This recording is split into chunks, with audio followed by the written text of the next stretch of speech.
Miren acá, sabemos que desde el momento de que nace una niña y hasta que acaba su vida fértil va a tener folículos primordiales, ¿ya? Estos van a constituir la reserva, pero en algún momento se van a acabar. Cuando se acaban estos folículos primordiales, este proceso de foliculogénesis y gametogénesis se detiene. Ahora, sabemos que los folículos primordiales, algunos de ellos se van a diferenciar y van a comenzar un proceso nuevo de cambio, ¿no es cierto?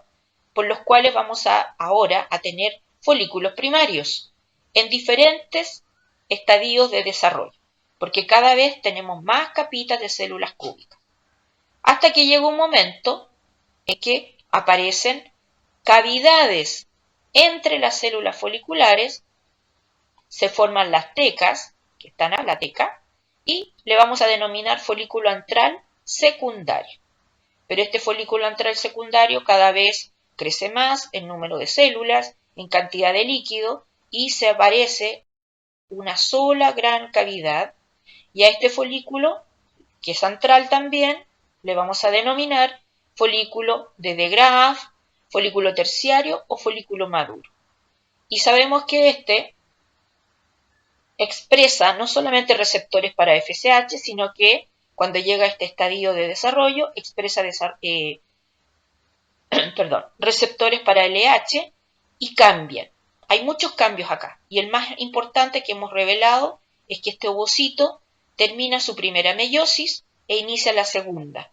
Y en estas condiciones y bajo el estímulo de la LH se produce la ovulación o expulsión de este ovocito, que va acompañado de su zona pelúcida. Y fíjense que aquí aparece una estructura, corona radiada. Ya vamos a explicar de dónde sale la corona radiada. Pero ¿qué ocurre dentro del ovario con lo que queda, con el folículo que quedó? Porque salió el ovocito. Pero ¿qué pasó con el resto de las células que estaban aquí? ¿Qué pasó con las capas de células que estaban aquí? Bueno, ellas, bajo el efecto de la LH, van a comenzar a cambiar, se van a luteinizar y van a transformarse poco a poco en lo que vamos a denominar cuerpo lúteo. Y el cuerpo lúteo va a ser una estructura dentro del ovario secretora de hormonas, dos hormonas, en pequeñas cantidades estrógeno, pero la hormona que principalmente se va a producir aquí es la progesterona. Entonces, mire, en el ovario, a partir de la pubertad, esto va a ocurrir mes a mes. Primero, antes de la ovulación, cuando se forman estos folículos antrales o secundarios, se va a producir estrógeno. Pero una vez que ha ocurrido la ovulación, al formarse el cuerpo lúteo, la hormona que principalmente se va a producir en el ovario, porque prácticamente no vamos a tener folículos formándose, va a ser la progesterona. Ambas hormonas generan cambios mes a mes, no solamente en la conducta de una mujer, sino que además en su condición física.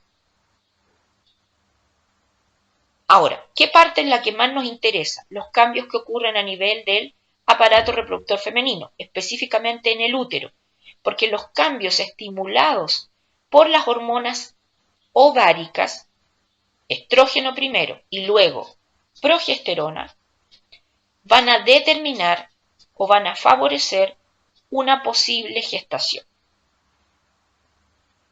Ahora, el cuerpo lúteo produce la hormona progesterona, que se conoce como la hormona de la preñez, porque esta hormona favorece las características que va a tener el útero en caso de que exista o haya existido una fecundación, para que el embrión se desarrolle apropiadamente en el útero.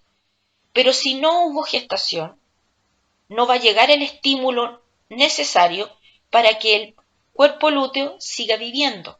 Y este cuerpo lúteo va a morir. Y cuando muere, se va a transformar en esto, en un cuerpo albicans, o como dice acá, cuerpo lúteo degenerado o degenerante. Pero se va a volver un poco más pálido. ¿Por qué se le llama cuerpo lúteo? Fíjense que está de amarillo. Lúteo significa amarillo. No es que sea de este color en el ovario femenino. Lo que pasa es que de este color intenso es en la vaca, y donde primero se estudió. Efectivamente, es de un color más intenso en todas las especies, mucho más intenso que este, que es mucho más pálido, ¿ya? Pero no es de este intenso amarillo como se suele dibujar. Pero este dibujo representa el nombre y donde se observa claramente de color amarillo es en las vacas, ¿ya? Hay un pigmento especial que tienen que se llama luteína.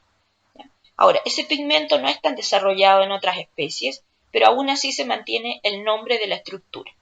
Entonces, como cuando empieza a morir este se transforma en algo mucho más pálido, a este le vamos a denominar cuerpo albicans. Desaparece. Finalmente va a desaparecer y va a quedar como una pequeña cicatriz. Entonces, ¿qué pasa cuando muere el cuerpo lúteo?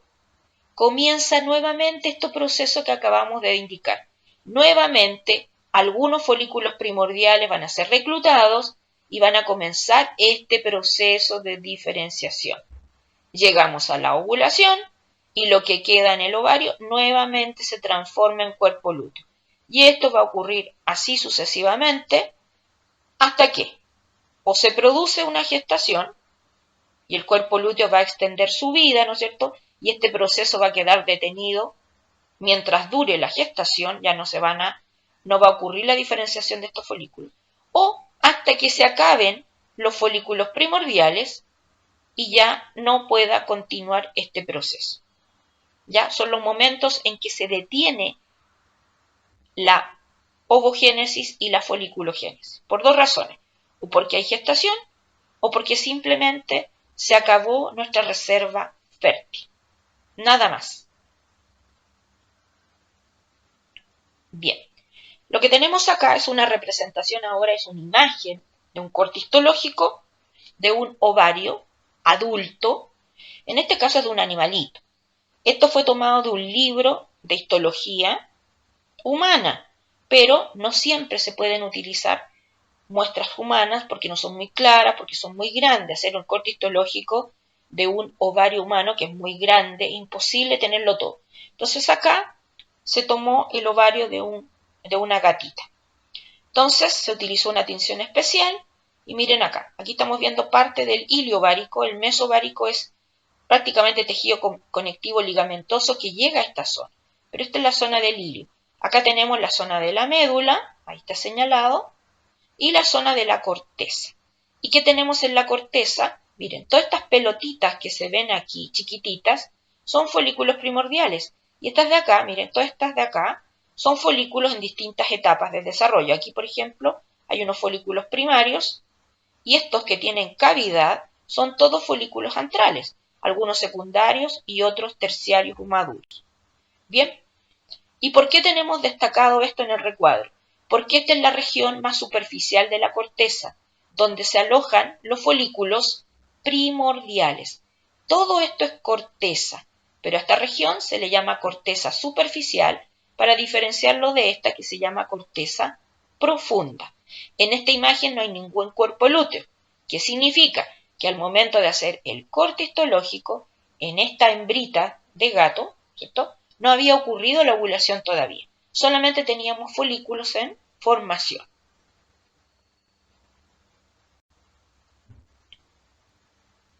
Bien, acá tenemos amplificado justamente lo que ocurre a nivel de la corteza ovárica superficial. Mire, tenemos amplificado. Entonces acá tenemos el epitelio ovárico, que sabemos que es un epitelio simple cúbico.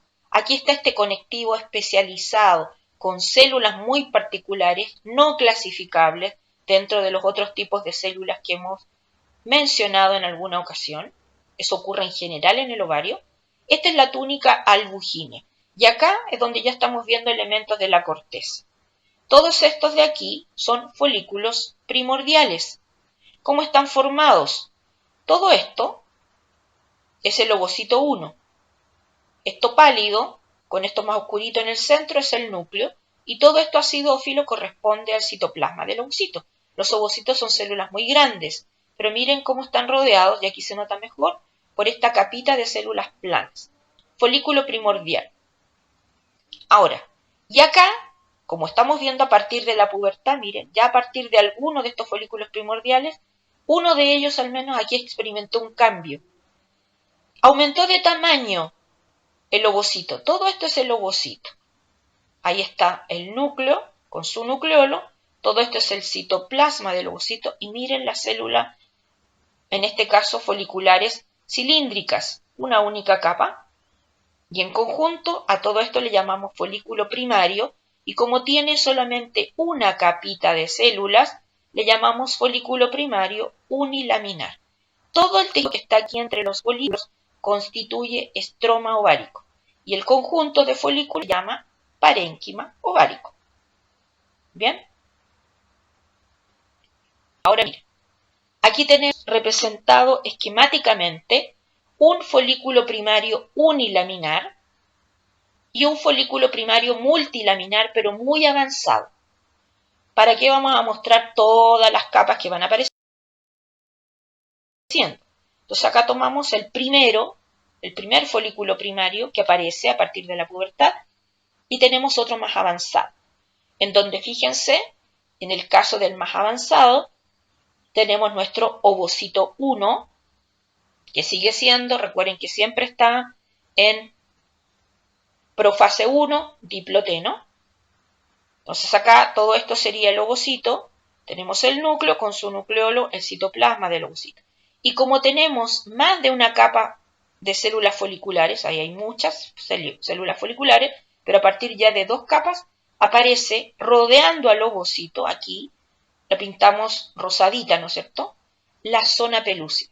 Fíjense que aquí este ovocito no está rodeado por zona pelúcida. Tampoco ocurre en un folículo primordial, solamente en los primarios que vamos a denominar multilaminares. De 2 capas en adelante, estos son folículos primarios multilaminares y están formados por estas células foliculares cúbicas. Ahora, por el aspecto que tienen estas células, fíjense que si nosotros solamente viéramos los núcleos, que es lo negrito que está acá, da el aspecto de granulación. A estas células foliculares cúbicas que conforman a estos folículos se les suele llamar también células granulosas. Ya también se les llama células granulosas. Y acá tenemos nuestra membrana basal que siempre ha estado. ¿Ya? Recuerden que está presente desde los folículos primordiales. Por lo tanto se mantiene. Y ahora miren, aquí comienza, ya cuando tenemos un folículo primario avanzado, a esbozarse, pero aquí no está formada. A partir de células somáticas del ovario, por fuera de la membrana basal de estos folículos avanzados, comienza a esbozarse algo que denominamos teca, pero todavía no está formada. Este es un esbozo. Lo mismo, pero acá con foto. Tenemos un folículo primario unilaminar, un folículo primario multilaminar. Miren lo bonito que se ve aquí la zona pelúcida. Todo esto es el ovocito. Ahí está su núcleo, no se ve el nucleolo, y el citoplasma. Aquí por efecto de corte solamente se ve el citoplasma de este ovocito. Fíjense, pero no se ve ni núcleo ni nucleolo.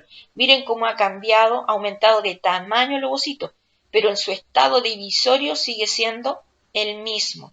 Solamente hay aumento de tamaño, nada más. Entonces miren, aquí debería estar la membrana basal. Entonces aquí se va a empezar a esbozar lo que vamos a conocer como teca, pero todavía no está formada.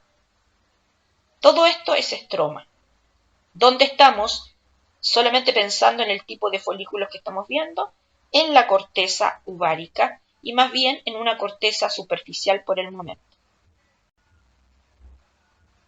Bien, ahora vamos a hablar de los folículos antrales, ¿ya? Ya mucho de lo que está acá se los he dicho. Así es que voy a obviar esto, lo van a leer ustedes con calma y voy a explicar los esquemas que tenemos acá. Acá tenemos representado un folículo antral, pero un folículo antral secundario, porque tiene, en este caso, varias cavidades chiquititas. Cuando tiene una sola cavidad grande, y vamos a ver que tiene otras características, vamos a decir que es un folículo terciario o maduro. Antral, recuerden que significa que tiene cavidades, eso es lo que significa. pero hay unas con una cavidad, con tres, con una grande, muchas chiquititas, etc. Entonces, esta es la estructura general de un folículo antral secundario o simplemente folículo secundario.